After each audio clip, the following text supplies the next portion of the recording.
How sustainable is this for the Boston Celtics?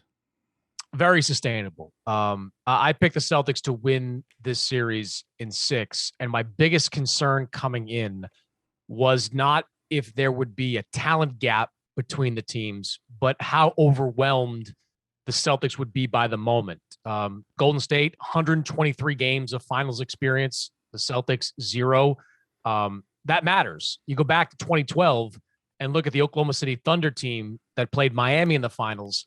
You could make the argument that even with LeBron, Wade, and Bosh, that Thunder team was at least as talented or more talented. Mm-hmm. They just were overwhelmed in part by the moment.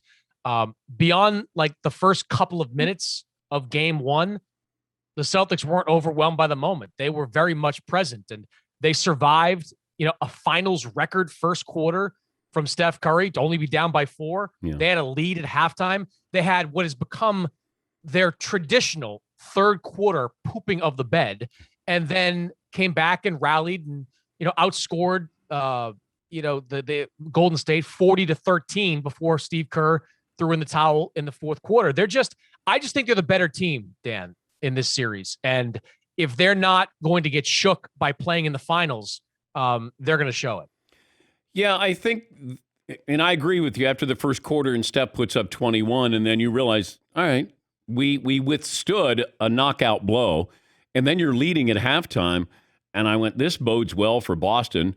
Then they fell behind, and then it's like Golden State's up by 11, and I go, all right, maybe Golden State learned its lesson, and they'll close this out. And then all of a sudden, here they come. But Al Horford, can you see, I guess there's a couple ways to look at this. You go, if you're a Boston fan, we won on the road, and Jason Tatum didn't play well.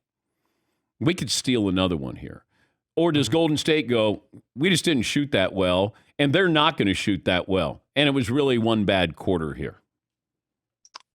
I think, look, you can look at it both ways. I'm sure Golden State's taking the latter attitude, and Boston certainly is taking the former. I mean, I don't think you can expect, Derek White to shoot that well in game 2, Al Horford to go 4 for 4 in the fourth quarter with a couple of threes. I mean, everything was working for the Celtics shooting wise in the fourth quarter. I mean, the shots that Marcus Smart wasn't making in game 7 against Miami, he was making in game 1 against Golden State. All that being said, Tatum offensively was abysmal. Like, this wasn't just a bad fourth quarter.